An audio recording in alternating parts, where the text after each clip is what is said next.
c'est important, c'est ce qu'on disait tout à l'heure, de travailler, quand tu lances un projet, je pense tous les éléments du mix en parallèle. Et donc, tu peux pas attendre d'avoir développé tes collections pour te dire, tiens, où est-ce que je vais distribuer, d'avoir ton logo pour te dire, tiens, je vais commencer à développer mes collections. Donc, je pense que c'est un vrai jeu faire avancer les pièces tout en même temps, et de puzzle au départ. Okay. Oui, et il faut, je pense aussi, quand tu es entrepreneur, pour moi, une des qualités essentielles que j'essaye de mettre à exécution tous les jours, c'est à la fois d'avoir de la hauteur parce que tu as une vision, donc il faut la garder, et un cap évidemment, et en même temps il faut savoir descendre et traiter plein de sujets différents, ultra opérationnels.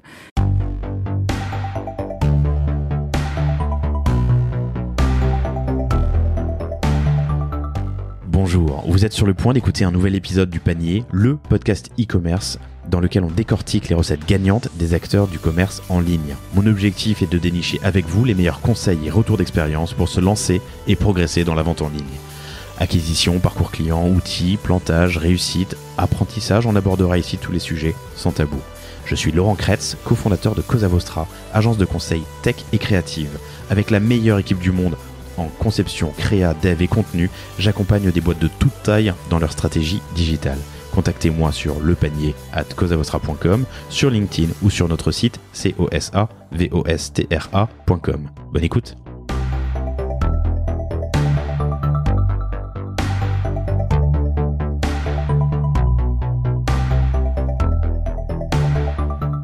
Bonjour à tous, je reçois aujourd'hui une boîte un peu plus jeune que d'ordinaire sur le panier, qui n'a lancé son site qu'à la rentrée il y a quelques mois, il y a 3 mois environ. C'est une pure DNVB, Digital Native Vertical Brands, lancée par l'ex-présidente de Figare, mais je vous en dis plus dans un instant. La raison pour laquelle je la reçois aujourd'hui, c'est que vous êtes nombreux à avoir fondé, à travailler ou à préparer le lancement de marques qui vendent en ligne. Or, il y a de nombreuses étapes avant le lancement, et ce sont ces étapes que je souhaite creuser aujourd'hui. Dans vos choix stratégiques, l'un des plus importants est aussi celui de la distribution. Souvenez-vous de Kabaya dans l'épisode 18, qui a testé le marché en commençant par des pop-up stores, ou l'Uni, épisode 12, les fabriques à histoire, qui a lancé avec des partenaires retail dès le début. Là aussi, cet invité a fait un choix original dont on va parler. Cette boîte, c'est Dualist, qui fabrique des parkas réversibles, mode et éco-responsables. Et je suis très heureux de recevoir sa fondatrice, Déborah Janicek. Bonjour Déborah. Bonjour Laurent. Déborah n'est pas n'importe qui, ça fait 20 ans qu'elle évolue dans la mode et le luxe avec différentes casquettes. Elle a œuvré au Bon Marché, chez Koukaï, chez Darel, ensuite chez Dior, avant de prendre la tête de Figare et enfin de se lancer à son compte avec Dualist. Ce que j'aimerais aborder avec toi Déborah, dans la demi-heure qui vient, c'est tout ce qui se passe avant le lancement de ta marque. La création, le marché, la concurrence, le positionnement, la plateforme de marque, les prototypes, le test and learn et puis finalement le lancement. Je fais une petite parenthèse pour envoyer un grand merci à Viviane Lipskier, auteur du livre DNVB, les surdoués du commerce digital, que vous trouverez dans toutes les bonnes librairies et qui a permis cette rencontre. Merci Viviane. Merci Viviane. Déborah, comment est née l'idée de Dualist ? Alors, Dualist, je dirais que l'idée est née de plusieurs choses. Tout d'abord, c'est un choix personnel de parcours. Ça faisait assez longtemps que j'avais envie de créer ma boîte, on va dire, de monter mon propre projet. Ce que j'avais déjà fait à la sortie d'école de commerce il y a 20 ans, sur la lingerie féminine, donc un peu éloigné du sujet dont on va parler aujourd'hui. Mais c'est vrai que c'est quelque chose qui me tenait à cœur depuis longtemps. Ça fait 20 ans que j'évolue dans le retail, dans la mode. Et je dirais que j'avais vraiment envie de mettre à profit mon expérience, mon parcours, mon réseau pour construire et créer quelque chose dans lequel je pourrais mettre ma propre patte. D'accord. Donc ça, c'est la première des choses. Ensuite, Dualist, en observant un peu le marché de la mode, moi, j'avais très envie d'apporter quelque chose sur le segment de l'outerwear, donc la partie grosse pièce. Pourquoi ? Parce que je trouve que à la fois, c'est un marché ultra dynamique, avec des nouvelles marques qui se créent très souvent. Et aujourd'hui, je dirais, la doudoune, la parka, qui fait partie vraiment des essentiels du vestiaire. Sauf que je trouvais que finalement, les leaders du marché étaient pas forcément les plus flatteurs en termes de silhouette, si je peux en citer quelques-uns, et très cher en termes de prix aussi. Donc moi, ça coûte une fortune, les parkas. Voilà, ça coûte très cher. Et effectivement, ça ressemble souvent à un sac de couchage, quoi. On a très très chaud aussi parce que souvent on fait confiance à des marques qui sont conçues en Amérique du Nord et finalement c'est pas très adapté à un mode de vie urbain. Alors on peut citer, je me suis jamais renseigné, mais on cite des marques dans le panier, donc pas de souci. Mais on pense à North Face, Canada. Voilà, alors plus Canada Goose notamment, et voilà, avec une silhouette que je trouvais pas forcément mode ni flatteuse et c'est presque fonctionnel avant d'être. Exactement. Donc c'est une approche très technique du produit. Et moi, ce que j'avais envie d'apporter, c'est une approche mode avant tout sur ce produit-là. Mais pas seulement mode, puisque dans les parkas qu'on trouve sur le marché ou sur des marques un peu plus, je sais pas, spécialisées haut de gamme, Colmar, c'est souvent des duvets naturels, or dualistes. Il n'y a pas de fourrure et pas de matière animale, c'est ça ? Exactement. Alors ça, c'est venu, je dirais, en toute transparence, dans un deuxième temps, mais très très vite dans le projet. C'est-à-dire que quand je me suis intéressée à ce marché de la grosse pièce, je me suis rendu compte que finalement, moi, j'avais envie d'apporter quelque chose de différent et que, à la fois en termes de look et en termes d'approche de consommation, on n'avait vraiment plus envie de fourrure déjà, donc cette fourrure autour de la capuche, et de duvet animal. Donc je me suis intéressée à d'autres sources d'approvisionnement et donc l'idée est venue finalement de lancer une marque vraiment avec une démarche éco-friendly et qui n'utilise aucune fourrure animale ni produit animal. Du coup, le revêtement extérieur et la doublure sont en quelle matière ? Alors, on utilise différentes matières, mais principalement des tissus recyclés ou des cotons organiques qui sont tous certifiés Ecotex. Donc ça, c'est pour les revêtements. Et donc l'idée, c'est de se rapprocher en tout cas de fabricants de tissus qui sont labellisés Ecotex. Et sur la partie intérieure, donc qui va remplacer le duvet, on utilise ce qu'on appelle un microgel, donc c'est une fibre qui reproduit les propriétés techniques et thermiques du duvet. Mais c'est un gel ? Donc non, ça s'appelle le microgel, mais c'est pas un gel. C'est issu de fibres synthétiques, donc c'est du plastique recyclé. Donc ça vient de bouteilles en plastique principalement, qui sont retraitées pour enfin fabriquer une forme de duvet synthétique. D'accord. Donc Déborah et Marie qui l'accompagnent, qui est avec nous là, sont arrivées avec effectivement des parkas dualistes et ça ressemble à une parka. Enfin, en termes de toucher. Tout à fait. C'est tout aussi moelleux, c'est tout aussi léger, c'est tout aussi chaud. Et ce duvet écologique est proposé par Dupont-Sorona. Voilà, donc qui a une démarche également de R&D là-dessus. Et je pense qu'on en est qu'au début et on est nous en perpétuelle recherche de nouveaux matériaux pour pouvoir améliorer tous les bénéfices produits pour nos clients. Et ce qui est fun aussi, c'est que c'est un peu, ça fait très Dr Jekyll et Mr Hyde, puisqu'il y a l'extérieur, enfin alors sur ces modèles en tout cas avec lesquels vous êtes venus, l'extérieur est relativement sobre et l'intérieur il est flashy dans des matières un peu métalliques, argenté pour l'une et rose pour l'autre. Exactement. Donc ça c'est une autre particularité de Dualis, c'est que tous nos vêtements sont réversibles. Et c'est un réversible vraiment intéressant dans le sens où on propose deux styles différents en fonction du côté duquel on porte le produit. Donc on a un vrai côté parka, donc avec un tissu plutôt lisse, et un côté doudoune avec ces effets de surpiqûre un peu bombés qui, je dirais, donnent un look un peu plus sport en fonction des événements ou du contexte dans lequel on porte la pièce. D'accord. Bon, voilà pour la présentation de Dualist. Je reviens un peu en arrière. Donc, prêt-à-porter, lingerie, pardon. Et tu me disais quand on préparait l'interview sur un modèle Tupperware, c'est ça, Exactement. Oui, porte-à-porte. Oui, c'était une expérience, je dirais, dans les années 2000. Moi, tous mes copains se lançaient dans le web. Hein, c'était les startups, les levées de fonds, etc. à la belle époque. Et donc moi, je viens d'une famille de commerçants, d'entrepreneurs qui étaient eux-mêmes dans la lingerie et j'avais très envie de monter ma boîte déjà. Donc j'ai monté un système de vente à domicile calqué sur le modèle Tupperware pour la lingerie féminine. Donc ça a duré 2 ans. Et ensuite, ça a après, marché. oui, ça a bien marché. J'ai revendu la boîte sans m'enrichir, suffisamment pour m'arrêter de travailler à 25 ans. Mais ensuite, j'ai décidé plutôt d'aller rejoindre des grosses boîtes ou grosses PME pour apprendre le métier, parce que moi, j'étais vraiment passionnée par le produit. Et c'est vrai, quand on monte sa boîte à 25 ans, finalement, surtout alors dans la vente à domicile, on s'éloigne un peu finalement du produit parce qu'il y a plein d'autres sujets à gérer. C'est très opérationnel en plus. C'est très opérationnel. Il faut gérer la force de vente, la former, Puis il y a tout l'administratif quand on est tout seul qui prend beaucoup de place. Et donc moi, j'avais très envie vraiment d'apprendre à développer des collections, encadrer des stylistes, construire des assortiments, etc. Donc c'est ce que j'ai fait tout au long de ma carrière. En progressant petit à petit et en pilotant des fonctions produits et puis ensuite des fonctions générales. Achat d'abord, c'est ça, produit ensuite et direction générale. Exactement. Chez Figaré. Chez Figaré et chez Pablo également, qui était la marque petite sœur de Gérard Darel. D'accord. Qui fait textile, cuir, maraud. Du prêt-à-porter, okay. Toute une gamme de prêt-à-porter. Où là, il y a eu un vrai sujet de repositionnement de marque et donc sur une vision vraiment 360, on a redessiné complètement la marque.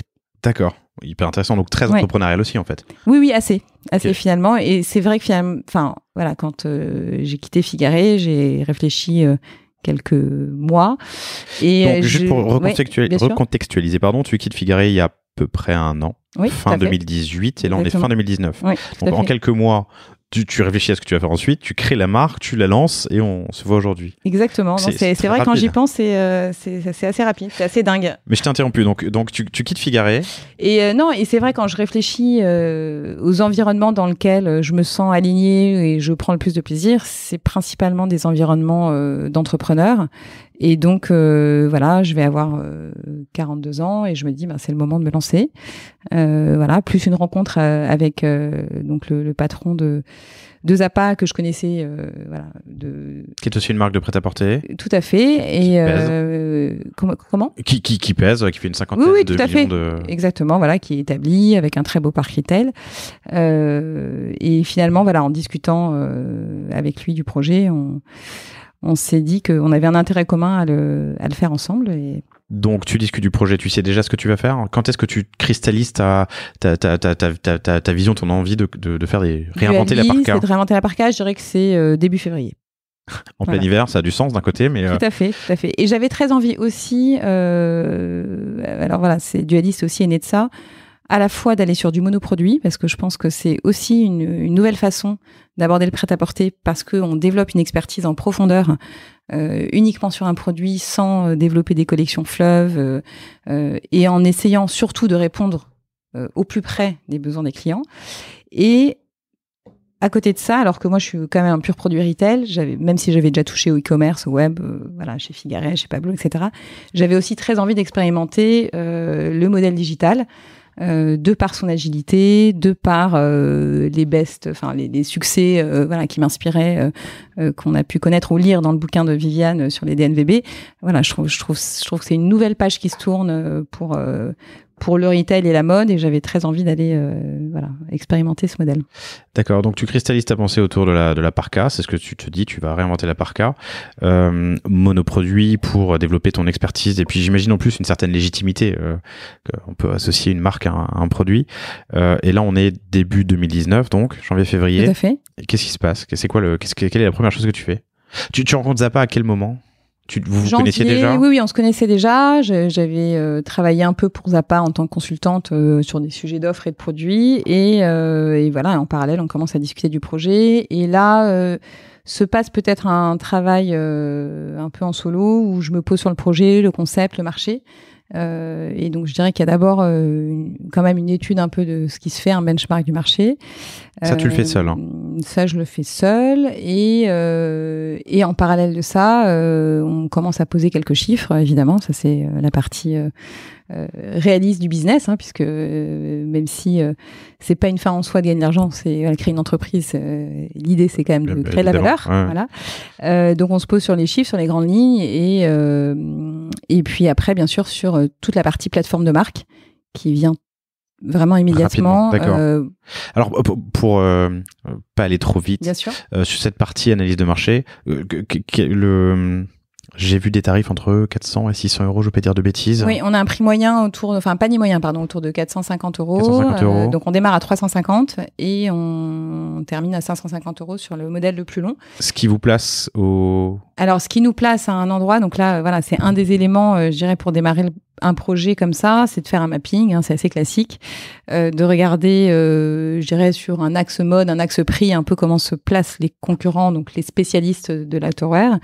Et là, on se rend compte que finalement, autour de 400 euros, sur un segment mode assez accessible en prix, en fait, il n'y a personne. Il n'y a pas grand monde. Hein. Voilà, donc d'où le sujet et le potentiel qu'on a détecté à ce niveau-là, et la volonté aussi de proposer un prix juste. Donc ça fait aussi partie de la nouvelle démarche, je pense, qui est attendue par nos clients, de pas gonfler notre prix en amont pour solder ensuite. Pourquoi ça coûte cher une parka ?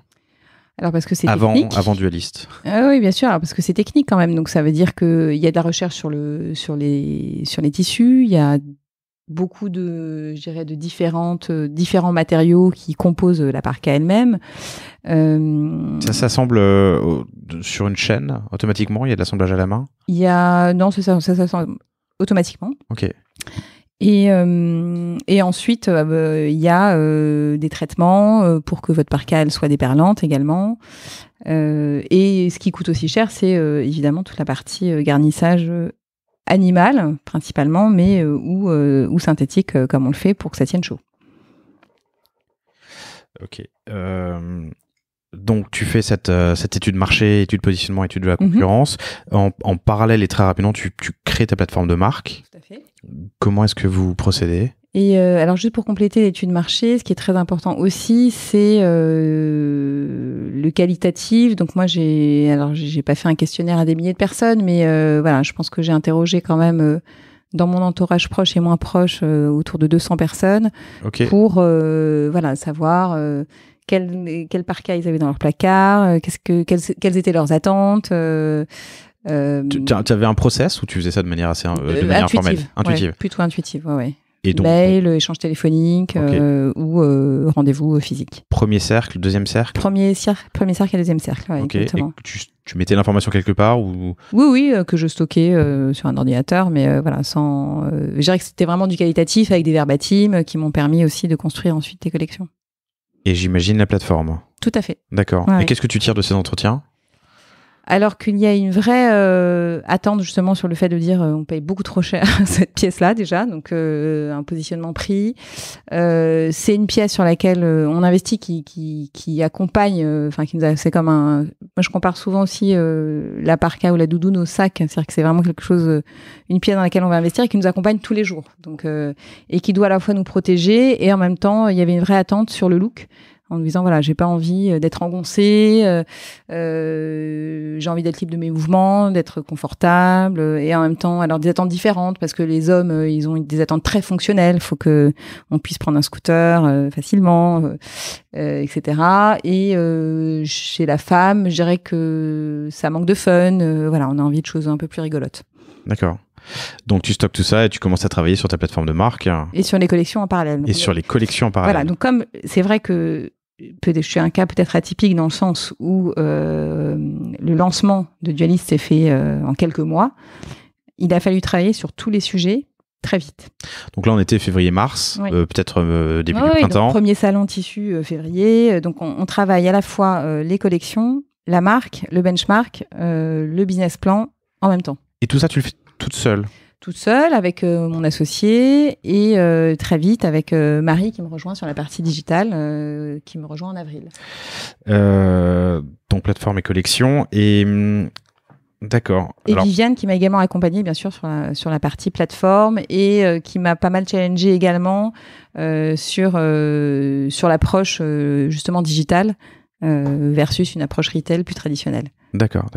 Alors pour aller sur les collections, donc ce premier sujet, comment est-ce qu'on fait faire une parka ? Comment est-ce qu'on fait faire des prototypes ? Combien de temps ça prend ? Et que tu vois, alors moi c'est très éloigné de mon milieu, donc. Bien sûr.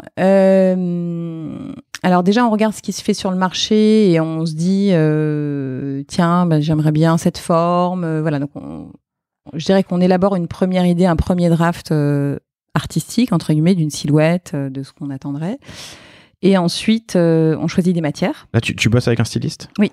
Externe à ce moment-là ? Oui, qui est freelance. Alors non, à ce moment-là interne, et ensuite j'ai travaillé avec quelqu'un de freelance, mais au départ quelqu'un qui était interne, qui a fait les premiers croquis, voilà. Et la première étape, c'est les matières. Donc, c'est d'aller choisir les matières. Donc là, on fait le salon classique Première Vision, qui est le salon. Alors, c'est un salon qui se tient Première Vision, c'est un salon qui se tient 2 fois par an, à Villepinte, et qui est une foire internationale où tous les fabricants de tissus sont représentés, et qui est vraiment le point de départ d'une collection. Et donc là, on sélectionne, voilà, dans les tissus recyclés, on regarde ce qui se fait justement dans les nouveaux matériaux qui peuvent remplacer le duvet, et on démarre vraiment par là. Et ensuite, on identifie un fabricant. Donc ça, c'est la partie tissu. Et ensuite, on identifie un fabricant qui va fabriquer ces pièces-là, et on se déplace très vite en Turquie, puisque c'est là qu'on a lancé nos premiers prototypes, pour expliquer le projet. Pourquoi la Turquie ? Alors la Turquie, parce que c'est déjà pas très loin. Donc moi j'avais envie d'un circuit court, déjà pour pouvoir lancer des petites quantités, pouvoir réagir assez vite, etc. Et qui sont super bons sur la grosse pièce. Et avec un choix assez intéressant aussi au niveau des matières. Donc on se déplace très vite sur place en usine pour alors déjà les faire adhérer au projet, parce que moi j'arrive avec mes petites quantités, 100 pièces à la couleur. T'es personne à ce moment-là ? Non, je suis personne, mais là je dirais que le fait d'être incubé entre guillemets par Zapa, et donc par un industriel, me permet vraiment de ne pas avoir de barrière à l'entrée, de ne pas mettre des mois à convaincre un fabricant de fabriquer 100 pièces à la couleur, et d'aller assez vite. Donc, ce qui serait impossible si t'étais pas... Je dirais pas impossible, mais ça m'aurait pris plus de temps. 1 an de plus. Ou plus de coûts, j'imagine. Ou apporter des garanties financières, payer des acomptes, etc. Voilà, Donc là, on a quand même des portes qui s'ouvrent assez facilement pour pouvoir développer le produit.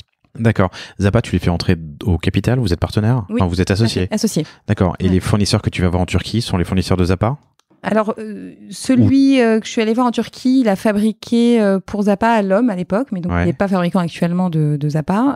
Mais oui, il connaissait. Il connaissait, bien sûr. Ouais. Donc, tu arrives avec des croquis, des matières que tu as vues au salon. Première Vision. Et tu leur demandes de faire des prototypes. Des prototypes. Oui. Et donc là, au départ, on lance quand même pas mal de pistes en termes de style, pour finalement aboutir à un seul concept, qui est celui qu'on a lancé aujourd'hui. Donc c'est ça qui est assez intéressant, c'est que au départ, on avait plein d'envies. Quand tu parles du concept, c'est le fait qu'il soit réversible ? Qu'il soit réversible, et qu'on est vraiment sur un concept produit avec un seul look aujourd'hui qu'on décline en couleur. Okay. Et ça, je dirais que c'était pas forcément une idée préconçue au départ. On s'était dit qu'on allait faire et de la parka en coton, et peut-être de la parka avec de la laine, etc. Enfin, on avait pas mal d'idées qu'on a lancées, qu'on a réalisées. Et finalement, je dirais que la plus pertinente et celle dont on avait le plus envie, c'est celle qu'on a fini par commercialiser. Et je trouvais ça aussi intéressant de démarrer avec un seul concept produit, très focus, qu'on décline en couleur et en longueur, mais avec une seule silhouette finalement. Donc on a le choix, il y a une seule silhouette, on a le choix sur la longueur et la couleur. Exactement. Ouais. Les couleurs, en plus, c'est un duo de couleurs, puisque c'est l'intérieur et l'extérieur. Enfin, avec des combinaisons possibles, tout à fait. Ok, d'accord. Mais qui sont fabriqués à la demande. Il y a un set de produits. Alors ça, j'aimerais bien un jour, mais pour l'instant, c'est très compliqué de façon industrielle, et ça, c'est vrai que c'est un vrai sujet, la personnalisation. Mais en tous les cas, on propose quand même, plusieurs combinaisons possibles en fonction de votre choix. Si vous choisissez une parka marine extérieure, vous avez peut-être 3 couleurs possibles pour l'intérieur. D'accord. Voilà, okay. Donc tu es en Turquie, tu donnes les croquis avec les matières que tu as vues à Première Vision. Vous faites combien d'allers-retours ? Combien de prototypes ? On fait 4 allers-retours quand même. Ça me semble pas énorme en fait. Ça veut dire que les croquis étaient très précis ou que... Oui, c'est pas énorme, mais parce que c'est vrai que finalement, c'est aussi un métier, là je parle de la mode, d'expérience, clairement. Donc là c'est... et donc c'est vrai que finalement, on a un œil qui s'aiguise au fil de l'eau, et donc on sait plus ou moins où on veut aller assez vite. Donc, en 4 allers-retours, on peut développer une collection facilement. D'une cinquantaine de... T'as dit ça ou j'ai rêvé ? 40 références. Ouais. Ok. Ouais. Tu testes les produits ? Je teste Tu les les produits portes un auprès peu, de, tu oui, les- bien sûr, et auprès de ce premier cercle et deuxième cercle dont on a parlé. Vous produisez combien de prototypes? C'est une pièce à chaque fois, on produit, Ok. mais dans plusieurs couleurs. On teste des couleurs, on teste des matières. Donc on a dû peut-être produire en tout une 30aine de pièces. D'accord. Mais c'est drôle parce que donc on est au début de l'été, j'imagine, dans ces eaux-là. On est, Courant de l'été. on est plutôt en mars-avril. On est encore. Parce C'est que allé hyper vite, c'est incroyable. oui, oui, parce que la production, il faut la lancer en mai si on veut être livré dans les temps. Ok, on y viendra. Donc, on est en mars-avril. Il fait encore un peu frais, mais il commence déjà à faire chaud. Et tu te balades avec des parkas très chaudes, enfin, en tout cas quali, pour tester, j'imagine, la résistance, le confort, Exactement. plein de choses. Ouais. Tu les portes longtemps? Écoute, 1 heure, 2 heures maximum, Ok. ouais. Ouais, pour voir, ok. Mm.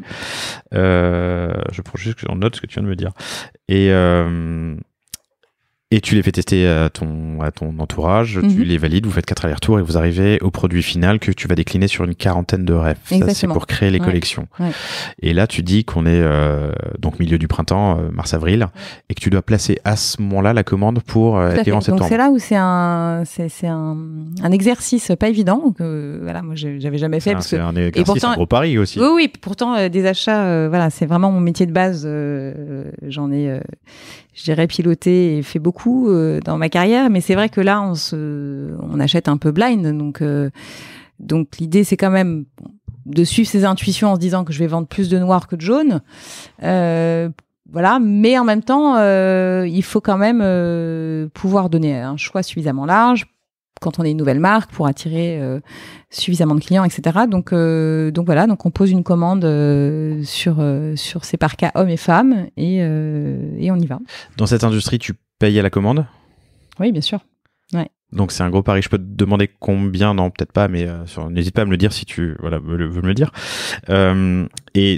Là-dessus, ton partenaire est donc Zappa, associé et partenaire, permet d'asseoir Vous êtes basé sur quoi pour faire cette commande?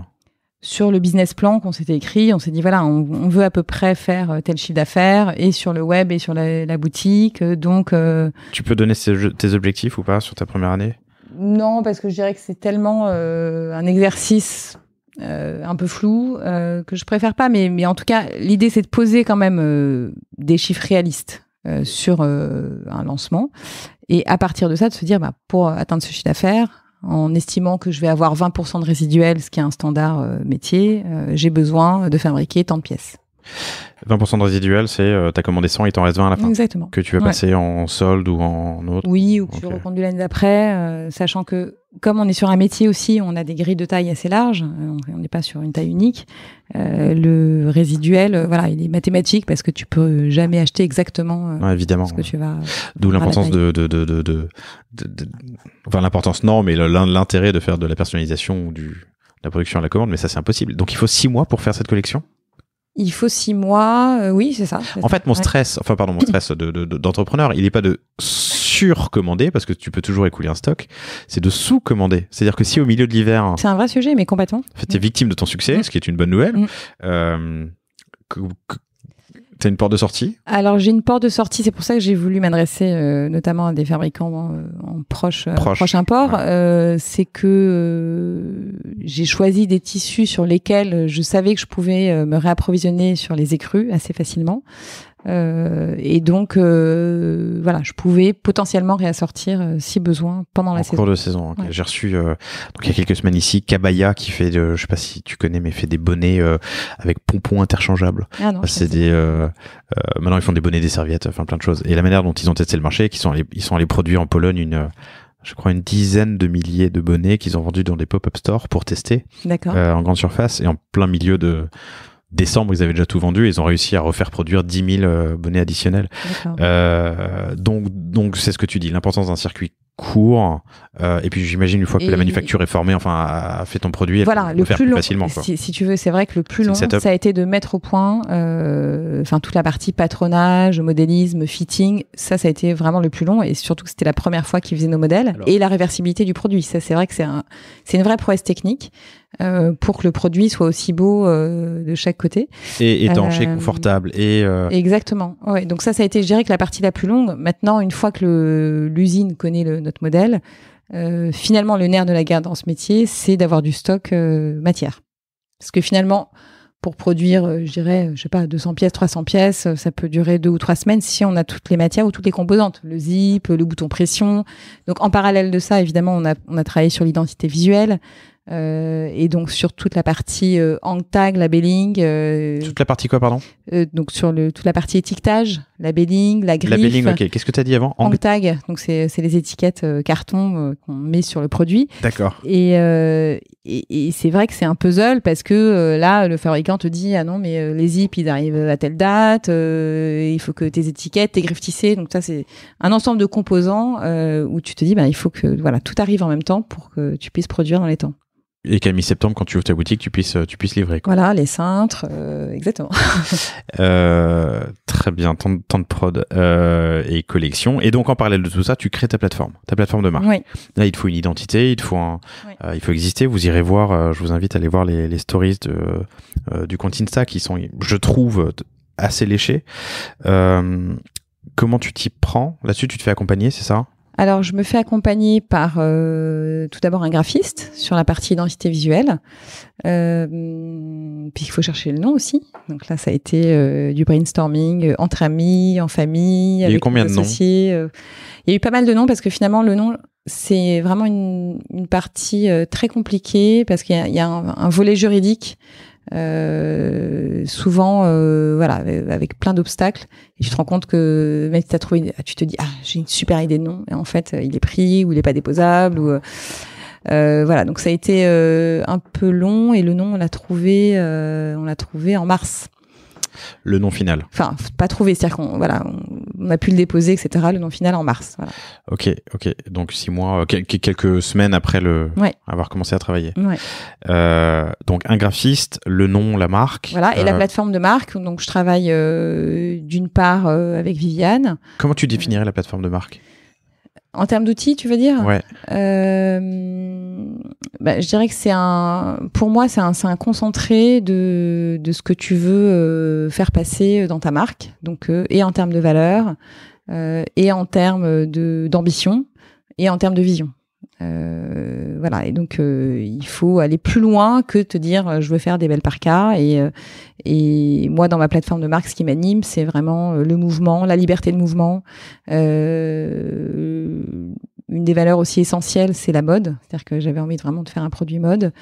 Et le fait d'être un peu libre de ses choix, de pouvoir consommer différemment. Voilà. Donc ça, c'est un ensemble de valeurs que tu mets dans ta plateforme avec des mots, des illustrations et qui vont t'aider à la fois à développer tes produits, ton identité visuelle, ta communication et dérouler le fil. D'accord. Une plateforme éditoriale aussi, j'imagine, une charte éditoriale. Oui, tout à fait. Le ton, bien sûr. d'accord. Une fois que vous arrêtez ça, on est à peu près à quelle période? Là, je dirais qu'on est en mai. Ok. Ouais. Ok. Ouais. Et la traduction. Parce que ça se mûrit beaucoup la plateforme de marque. C'est pas quelque chose où tu te lèves un matin, tu te dis tiens je couche la plateforme sur papier. Non, il faut c'est quelque chose qui se mûrit, qui se retravaille parce que il y a beaucoup de choses aussi qui doivent sortir, je pense, de façon authentique de toi-même, de ce que tu as envie de faire passer et plus ta vision du marché, plus tes ambitions. Donc c'est vraiment évolutif. Tu la testes? Oui, bien sûr. Ouais, bien sûr. Comment? Je dirais là avec un réseau plutôt d'amis de la profession. Donc des entrepreneurs, des DG, des directeurs marketing. D'accord. À qui tu vas présenter des slides, des idées, des concepts. À qui je fais des pitchs aussi aux actionnaires évidemment, et que je pitch un peu sur la marque et pour voir un peu si le discours prend, est compréhensible, etc. D'accord. Et donc ça a beaucoup évolué entre le premier jour où tu as posé des mots et... Écoute, oui, ça a évolué. Et ce qui a évolué, c'est vraiment cette notion, parce que le côté urbain, mode, c'est quelque chose que j'avais dès le départ, mais l'approche sur la liberté de mouvement et cette dualité où, ce que j'ai envie d'exprimer dans la marque, c'est à la fois le côté rythme effréné, speed, intense de nos vies, et en même temps une forme, je dirais, de sérénité, qui m'anime moi vraiment dans ma vie, cette dualité. Et c'est vraiment ce que j'ai eu envie de mettre dans Dualiste. D'accord. Une fois que vous avez arrêté cette plateforme de marque, vous commencez à faire des créas pour les réseaux sociaux, pour l'image, pour le... Oui, tout à fait. Vous le faites en interne ou vous le... Alors, on démarre tout d'abord par créer du contenu autour du produit. Donc là, je savais à peu près ce que je voulais. Donc là, il s'agissait d'abord de trouver un photographe. Voilà. Et donc, on a trouvé quelqu'un qui a vraiment, j'irai accroché avec le projet. C'est aussi très important. Et qui a vraiment, je pense, su mettre en valeur à la fois les valeurs et le produit. Donc, dans un contexte très urbain et très mode. Ok, vous le verrez sur le site ou les réseaux sociaux. Hein. Ce que je disais à Déborah en préparant l'interview, c'est qu'il y a une image très, c'est vrai, pro, très léchée des contenus, et on dirait pas, je peux comparer ça à des marques qui sortent du LUL et qui font un premier set une première collection et qui souvent, on sent qu'il y a des choses encore à faire évoluer. Là, on est sur quelque chose d'assez abouti. C'est vrai, et c'était très important pour moi aussi, donc évidemment d'avoir un niveau d'exigence élevé sur le produit, mais aussi sur toute la partie univers de marque, parce que je trouve que personne nous attend. Donc quand on lance une marque, le produit peut pas parler de lui-même, même si c'est une condition nécessaire, c'est pas une condition suffisante. Donc il faut donner envie, il faut créer de la désirabilité, et il faut tout de suite essayer d'exprimer un positionnement, un univers, et donner du crédit à la marque. Et je pense que la partie visuelle, elle est essentielle pour ça. C'est une idée du budget que ça a représenté de créer cet univers de marque? Enfin, la plateforme plus les shootings, Alors oui, il faut compter. Je dirais, entre 20 et 30 000 euros. Pour asseoir la plateforme et faire les premiers shootings produits. Ouais. Ok. En plus, bien sûr, des prototypes, des allers-retours, de tout ce que tu as fait jusqu'à présent pour avoir des produits. Voilà. Et puis après, bien sûr, de l'investissement marchandises. Et en parallèle du développement de la plateforme web. Que vous commencez à développer à partir de quand? On a commencé en avril. D'accord. En partenariat avec Zappa? Alors non, c'est en partenariat avec le partenaire de Zappa. En partenariat avec le partenaire de Zappa. Mais donc pas Zappa directement, donc qui s'appelle W-Shop, qui est un outil très performant, et où l'idée était de développer une plateforme dans un temps très court. Et donc ce partenaire nous sécurisait aussi sur les livrables, on va dire. D'accord, et que ce soit le cas des TES aussi, j'imagine. Non, enfin, ce que je veux dire par là, c'est que on s'est acheté une tranquillité sur le fait de dire c'est un partenaire très fiable chez Zappa, de confiance. On avait aussi nous une idée assez précise de ce qu'on voulait d'un point de vue graphique sur le web, et voilà, donc on a choisi ce partenaire. Et du coup, ton identité se décline entre tes shootings photos, tes produits évidemment, et le site qu'on peut voir sur dualist.fr. Tout à fait. Ok. Donc tu distribues. Enfin voilà, on a des collections, on a des prototypes qu'on a testés et qui sont transformés en collections. On a une plateforme, on a des shootings, on a des contenus très léchés et réassurants. Tu lances les réseaux sociaux avant de lancer la marque? Alors, au départ, je voulais le lancer très tôt, et finalement, je me suis dit qu'on allait arriver à contre-temps de la saisonnalité. Paris par cas, en plein mois de juin. Voilà, ouais.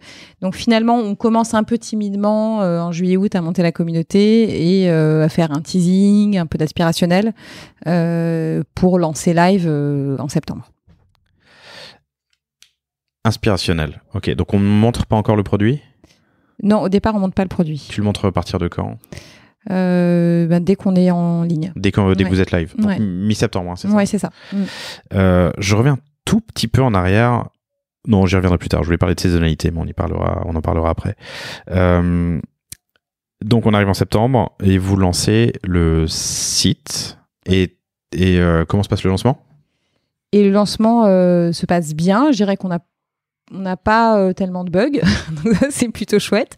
Il y a forcément plein de choses à ajuster sur les premières semaines, donc il faut quand même compter 3-4 semaines pour qu'on lève un peu tous les bugs, que le tunnel d'achat soit fluide, qu'on teste les premières commandes, les premières livraisons, les premiers retours. Donc ça prend 3-4 semaines. Où est ton stock?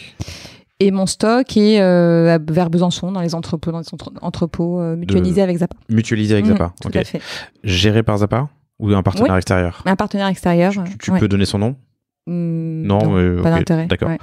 Et donc 3-4 semaines. Et à ce moment-là, vous ouvrez une boutique en plus, et c'est ce dont je parlais en introduction, mais c'est assez rapide d'ouvrir une boutique. Pourquoi est-ce que vous ouvrez une boutique? Une boutique en propre, un retail. Alors, on ouvre une boutique en propre, et ça, c'est vrai que c'était un souhait dès le départ. Alors, je pense que c'est aussi lié à ma trajectoire et à celle de mon associé. Donc, nous, on vient vraiment du retail, donc un métier dans lequel on est à l'aise. Mais si tu veux, il me semble moins impératif aujourd'hui sur un nouveau produit, une nouvelle marque, de pouvoir tester ton produit physiquement.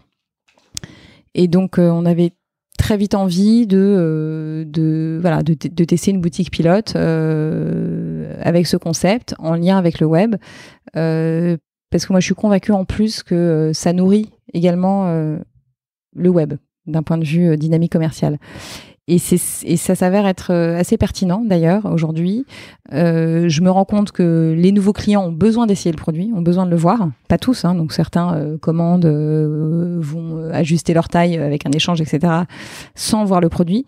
Mais finalement, on a beaucoup de personnes qui vont en boutique essayer le produit, finalement commandent sur le web, ou inversement, vont plus classiquement, vont sur le site et finalement l'achètent en boutique. Mais tu vends en boutique? Oui. T'as pas pris le parti de ne laisser que les laisser par exemple en boutique ou la livraison, mais tu vends en boutique, donc il y a un stock et on peut acheter. Tout à fait. Ouais. Ce serait dommage de s'en couper en même temps, c'est idiot ce que je dis, mais. Et je pense aussi que c'est important pour acquérir une taille critique assez vite. Parce que tu as besoin un peu de cet effet bouche à oreille, boule de neige qui fait que ta marque elle va décoller. La boutique te permet une vraie visibilité aussi qui va aider tes ventes sur le web. C'est intéressant, je recevais la semaine dernière Thomas Roux, le fondateur de Snow Leader, qui vend des vêtements outdoor, sport et urbain en ligne, qui fait une trentaine de millions de CA sur l'année dernière, enfin qui marche bien, et qui a ouvert des boutiques. Ils ont ouvert 3 boutiques, et il me disait que ces boutiques font, je ne vais pas dire de bêtises, quelques pourcents à peine du chiffre d'affaires, mais il a senti une réelle accélération de son business quand il a ouvert ses boutiques, parce que ça donnait une certaine assurance, rien qu'à ses fournisseurs d'ailleurs. Ses fournisseurs disaient vous avez une boutique, donc c'est fascinant, ça donne du crédit. Pardon, ça donne du crédit, ça donne de la réassurance vis-à-vis de tes clients également. Et c'est vrai que dès qu'on dit boutique, on d'un coup t'existes, c'est marrant. Exactement. Alors que pourtant, ça représentera, j'imagine qu'une part marginale du chiffre d'affaires. Hein. Oui, et puis nous, on n'a pas du tout vocation à se développer en retail dans toutes les villes de province, de France et de Navarre. Voilà, c'est pas du tout notre modèle. Donc, on a une boutique à Paris, peut-être qu'on en ouvrira quelques autres boutiques ponctuellement dans des capitales, dans d'autres capitales, mais l'idée n'est pas là. Mais en revanche, c'est vrai que ça sert complètement ton modèle et ton business. Pourquoi une boutique en propre et pas un pop-up sur 3 mois, le temps de l'hiver ? Pour vraiment installer la marque, parce que aussi on a des choses à dire sur l'été. Donc on a développé une collection pour l'été avec des pièces d'été, donc des bombers, des sahariennes, des parkas d'été, toujours avec la réversibilité comme fil conducteur. Et des matériaux. Et des matériaux bien sûr, éco-responsables, des tissus recyclés, des cotons. Et donc voilà, on n'avait pas forcément envie de couper le fil sur l'été. Donc toi, tu as une grande expérience retail, tu ouvres la boutique, c'est pas pareil de gérer un site internet tranquillement depuis ton bureau et d'aller voir tes visiteurs, de tes fournisseurs ça n'a rien à voir. Non, mais c'est ça qui est génial dans ce métier, c'est qu'on fait beaucoup de choses très variées. Dans le retail, on est sur un métier plus humain, donc il y a les équipes de vente à recruter.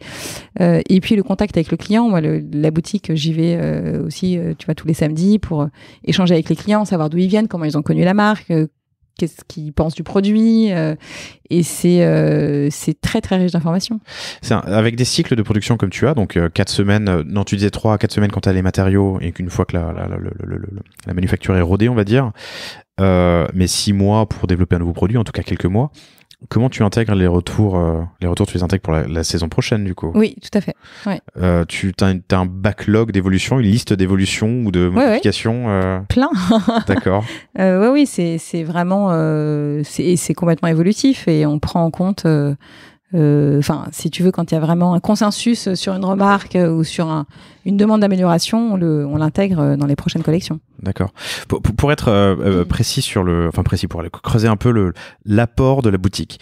Donc, tu rencontres des clients.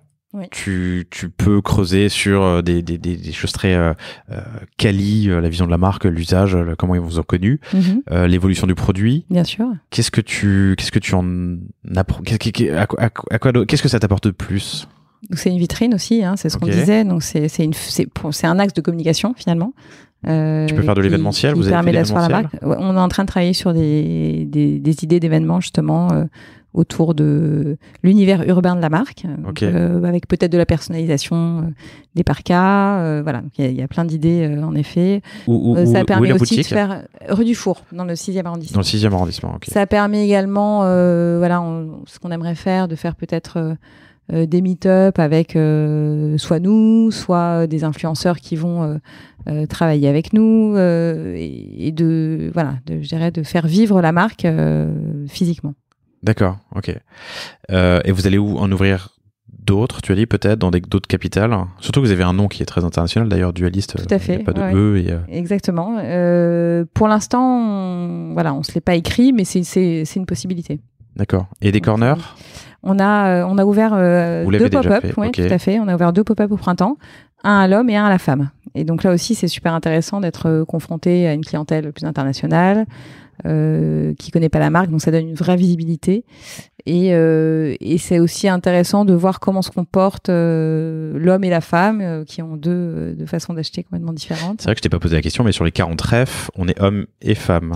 On est hommes et femmes, et aujourd'hui, en termes de chiffre d'affaires, on est à 60% femmes et 40% hommes.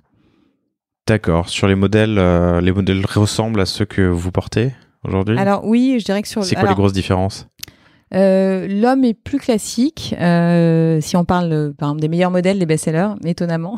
Les produits hommes sont plus classiques, je reformule. Enfin, pardon, pas l'homme, les best-sellers. En tout cas, okay. les meilleures ventes à l'homme sont des modèles plus classiques, enfin des coloris plus classiques. On est sur des marines noires ou des noires marines, donc la parka la plus courte, c'est le modèle Bruce. Et à la femme, ce qui connaît un vrai succès, c'est les parkas donc avec lesquels on est arrivé, donc qui proposent un coloris métallisé à l'intérieur, soit argent, soit rose. On a également du bleu métal, et ce sont vraiment les coloris qui sont favoris. D'accord. Tu as dit 60% femmes, c'est ça? Oui. Sur le CA. Exactement. Ouais. Et sur la communication depuis le lancement, quels sont les axes principaux que vous avez utilisés pour vous faire connaître?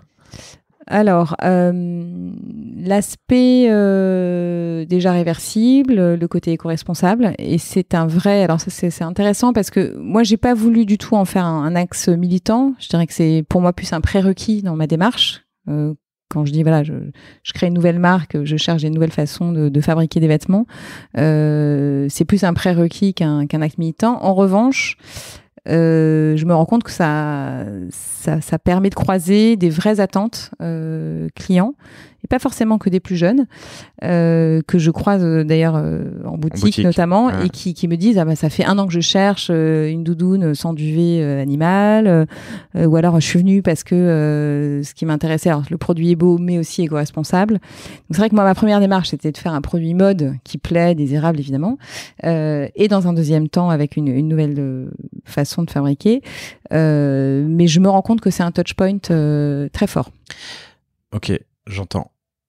Ça fait donc 3 mois que vous êtes lancé. Oui. Quels sont les leviers que vous avez utilisés pour vous faire connaître? Alors, un ensemble de leviers, et ça je pense que c'est très important, de ne pas se concentrer sur un seul canal. Donc premier levier évidemment ce sont les réseaux sociaux.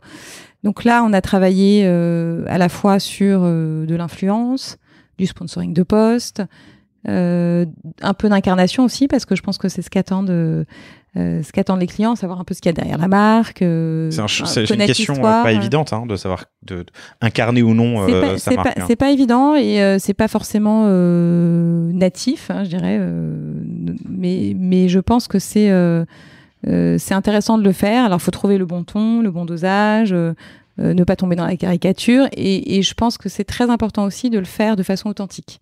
Donc moi, ce qui m'intéresse, c'est de raconter comment ce qu'on fait aujourd'hui, comment se lance une marque, les obstacles qu'on rencontre, les succès, etc. Mais vraiment de parler du projet plus que d'étaler ma vie sur Instagram. Je trouve que c'est pas intéressant, et non, c'est juste ça va pas intéresser. Voilà, exactement. Et c'est pas évident parce qu'il y a quand même de tout aujourd'hui dans les nouvelles marques qui se lancent. Mais en revanche, je pense qu'on a besoin aujourd'hui, on a tous envie de cette proximité et de cette interaction entre la marque et les clients. Donc ça peut être de l'incarnation, mais aussi ça peut être faire participer la communauté sur les prochaines collections. Voilà. Ouais, c'est intéressant, c'est un peu l'unicité du produit. On voit ça aussi on en parlait récemment avec un autre contact, mais dans la parfumerie, avec des parfums comme Francis Kurkdjian qui font des parfums très presque uniques. Oui. On n'a plus envie de porter le même parfum que 3 millions de personnes sur Terre. Et, tout à fait. Ouais. Donc voilà, donc réseaux sociaux. Réseaux sociaux, influence. L'influence, ça veut dire quoi? Alors l'influence pour Dualist, c'est de trouver de manière très sélective et qualitative des personnes qui vont pouvoir faire résonner la marque. Donc soit auprès de leur communauté, soit auprès de leur cercle. Donc pas forcément, je dirais, des influenceurs que de la mode. Donc ça peut être des artistes, ça peut être... Vous leur offrez des produits, vous les payez, Alors ça nous arrive de les payer okay. Et d'offrir du produit. D'accord, très bien. Donc de l'influence, réseaux sociaux, email? Oui, on a fait une campagne d'acquisition, okay. Ouais, tout à fait, qui ont très bien fonctionné. Donc là, on en discutait avec Marie justement, avec le prestataire, c'est-à-dire qu'on a eu un super retour de cette campagne grâce notamment à la qualité des visuels. Donc ça, c'est ce qu'on disait tout à l'heure. Je pense que l'environnement de marque, il est clé et que le côté réassurance et assez abouti de la marque fait que on arrive à acquérir et atteindre nos objectifs assez vite. Vous avez travaillé avec qui, pardon? Marie? Natexo. Natexo. Ok, très bien.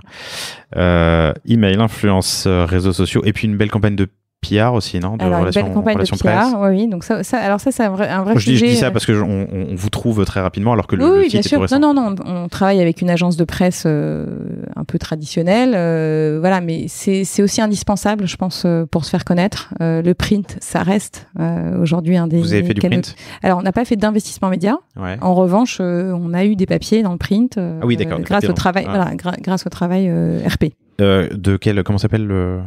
C'est Jean-Marc Felouz. Enfin, si tu peux... Non, pas du tout. Jean-Marc Felouz, ouais. Très bien. Je le noterai en réécoutant l'enregistrement.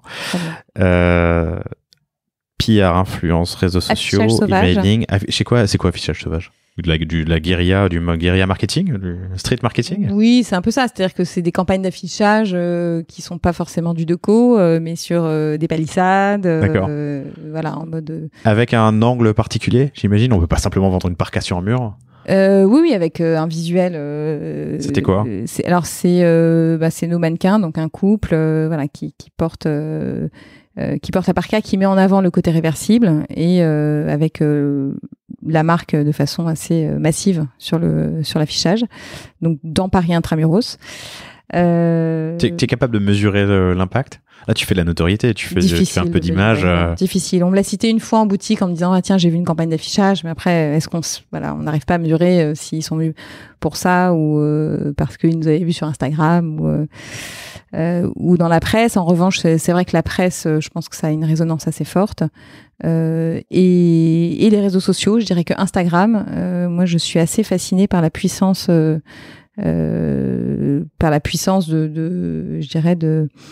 de cet outil parce que en boutique ou sur le web, on arrive à vraiment convertir des personnes qui nous ont connus sur les réseaux sociaux grâce à du paid social, sur Insta ou sur Facebook et qui sont convaincus par la marque et qui viennent acheter.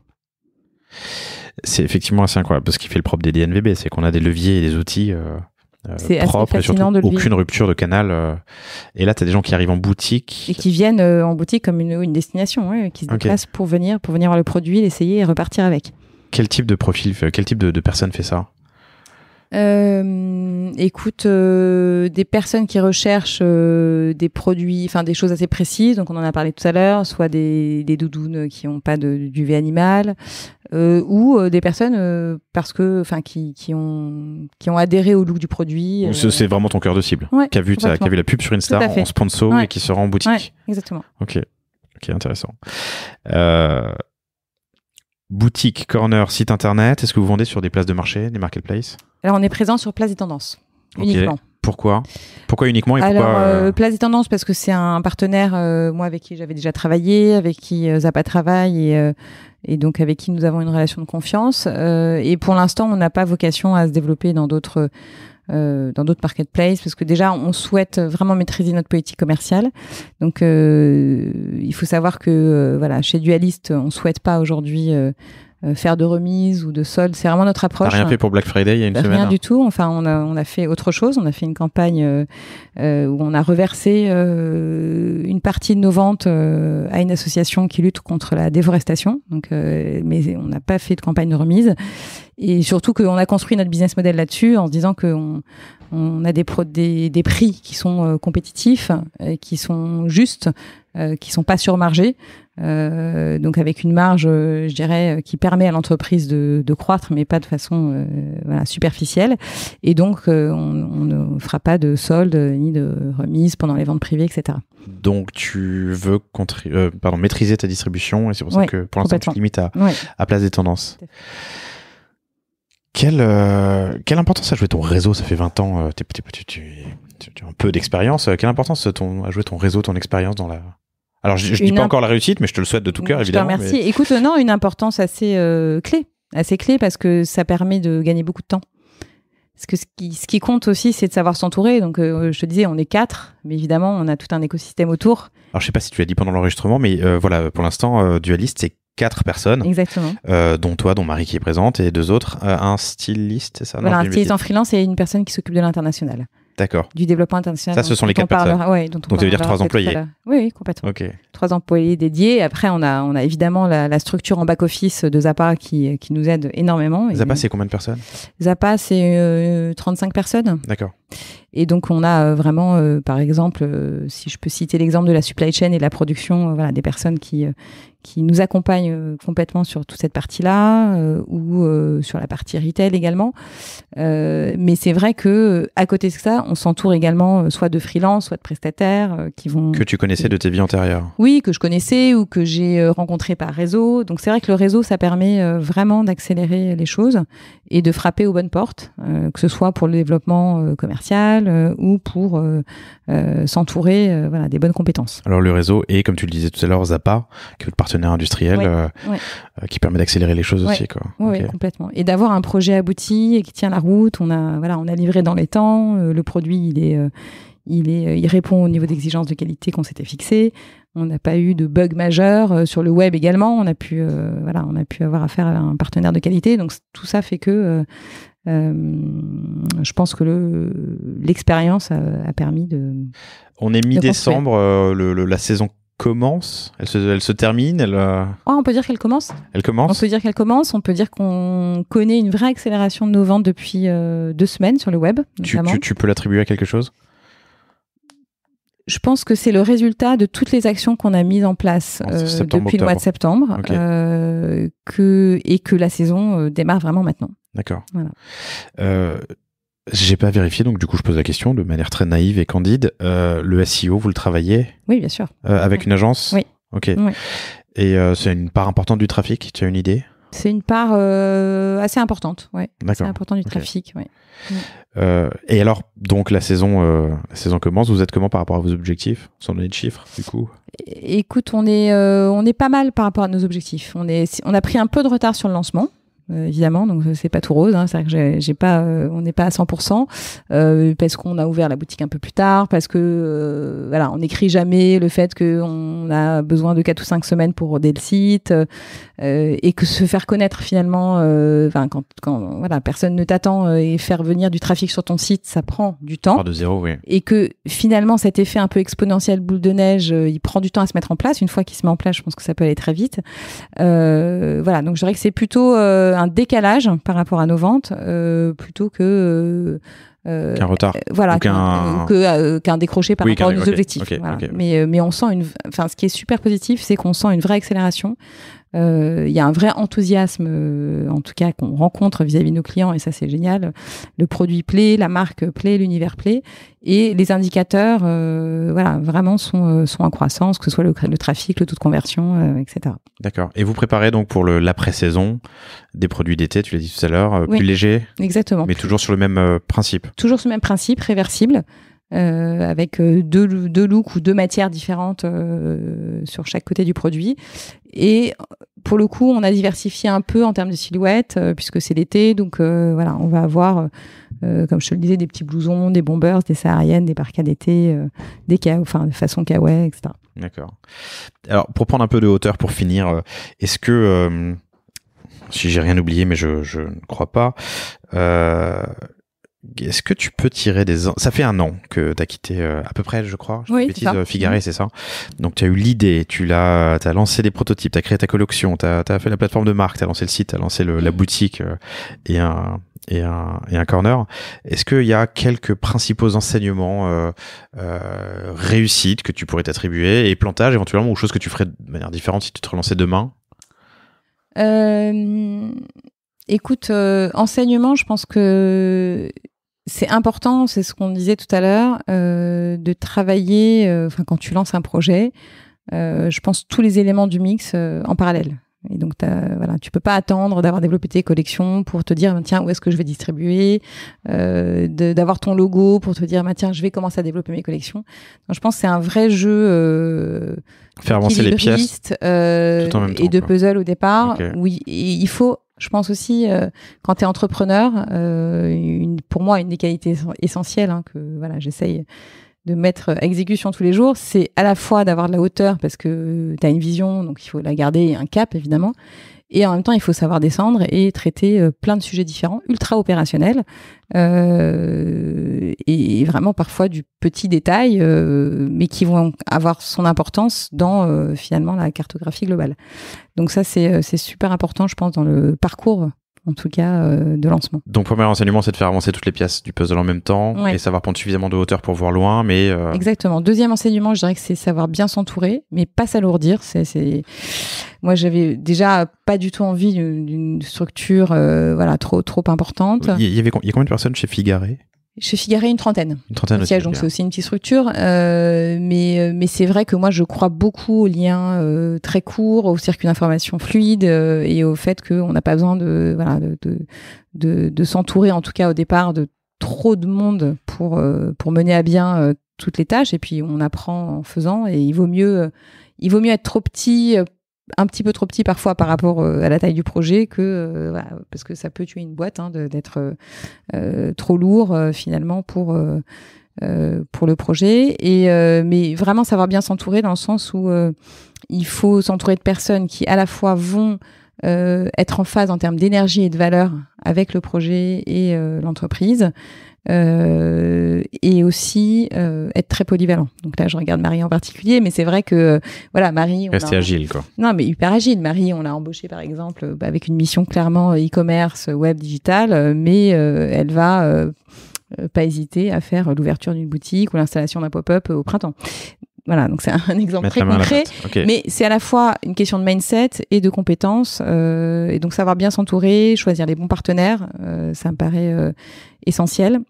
Ensuite, être à l'écoute de ton marché. Donc, vraiment tester ton produit, ça, c'est super ce que tu as fait avec super important. Tes cercles, ce que tu as fait au début avec tes prototypes. Voilà, ce que j'ai fait au début. Alors, comme moi, j'avais pas beaucoup de temps, c'est vrai que ça, c'est quelque chose que j'aurais aimé peut-être faire un peu plus. Maintenant, c'est vrai que le produit, il plaît, il est très abouti. On a des choses à encore améliorer, évidemment. Mais en tous les cas, c'est quelque chose que je veux creuser plus. Donc, j'ai envie de faire participer la communauté grandissante aux futures collections. Et parce que je pense que c'est un vrai levier pour vraiment que ton offre, elle réponde au maximum aux attentes des clients. Ok. Est-ce qu'il y a eu un plantage ? Est-ce qu'il y a eu un plantage ? Je dirais pas vraiment de plantage. Il y a eu des retards, ça c'est normal. Donc ça c'est pareil. Je pense qu'on n'est jamais suffisamment prudent dans les chiffres et dans les prévisions sur le fait que tous les projets, il y a une forme d'inertie. C'est comme des travaux dans un appartement de rénovation. Il y a toujours un petit peu de retard. Donc ça, il faut vraiment essayer de le mesurer au maximum parce que sinon, tu peux t'emballer peut-être sur tes objectifs au départ. Mais sinon, je dirais qu'il n'y a pas eu de gros bugs. Ton partenaire Zappa est bienveillant dans le... Très bienveillant, et je pense qu'il y a un vrai intérêt aussi pour une boîte comme Zappa qui vient d'un modèle retail traditionnel, enfin au départ wholesale même d'ailleurs, et donc maintenant retail, à tester une nouvelle façon. Presque un lab pour eux. Exactement, comme un incubateur. D'accord. Déborah, merci énormément pour ton temps. C'était passionnant de creuser le développement de Dualist. Je te souhaite bonne chance évidemment pour Merci infiniment, Laurent. La fin de saison, et vous retrouverez cet épisode comme tous les autres sur lepanier.io. N'hésitez pas non plus à me faire vos retours sur LinkedIn, Laurent Crête, je suis très facilement trouvable. Merci. Merci. Merci d'avoir écouté cet épisode du panier. J'espère qu'il vous a plu. Si c'est le cas, et même si ce n'est pas le cas, abonnez-vous pour ne rater aucun épisode. Parlez-en autour de vous et laissez-moi un commentaire sympathique sur Apple Podcast. C'est ce qui m'aide le plus à remonter dans les classements. N'hésitez pas non plus à le partager à chacun de vos contacts dans le business. Chaque nouvel auditeur intéressé est une victoire. Si vous avez besoin d'un accompagnement tech et créatif, que ce soit pour votre site internet, votre stratégie de contenu ou d'inbound marketing, n'hésitez pas à me contacter à l'adresse lepanier@causavostra.com. À bientôt.